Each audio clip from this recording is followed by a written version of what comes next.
আজকে 1 জানুয়ারি ছাত্রদলের নাকি আজকে ছিল প্রতিষ্ঠাবার্ষিকীর ছিল, অনুষ্ঠান ছিল, এখানে আলোচনা সভা ছিল যতটুকু শুনছি। তো জোহরের নামাজের সময় নাকি হওয়ার পরে এখানে মুয়াজ্জিনকে আজান দিতে হয়নি, আজান দিতে দেয় নাই। বিষয়টা আসলে কতটুকু সত্যতা, অথবা আপনি কোথায় ছিলেন, অথবা একটু যদি বিশ্লেষণ করে বলতেন। আমি ওই যে আমার বাড়িতে আমার বোন মারা গেছে। বোন মারা যাওয়ার পরে আমি ওই যে আমার বোনের ওখানে কাজগুলো সারিয়ে আসতে আমার একটু বিলম্ব হয়ে গেছে। নেমেন্টে আমি হঠাৎ করে এসে দেখছি যে আমি ওই তাড়াতাড়ি আমি ওই অটো ভাড়া দেওয়ার জন্য দোকানে গেলাম।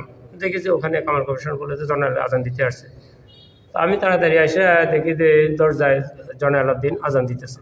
আচ্ছা, জয়নাল আবদিন কে? জয়নাল আবদিন হলে ওইখানে মানে দোকানদার। দোকানদার, উনি হচ্ছে মুয়াজ্জিনের অবর্তমানে আজান দেয়, মাঝে মধ্যে আজান দেয় আর কি। উনি আজান দেয়, আমাদের সেক্রেটারি সাহেব ওনাকে বলছে যে আচ্ছা আচ্ছা, মানে মসজিদ কর্তৃপক্ষ থেকে বলা হয়েছে যে মুয়াজ্জিন না থাকলে আপনি আজান দিবেন। হ্যাঁ আজান দেওয়ার জন্য বলছে।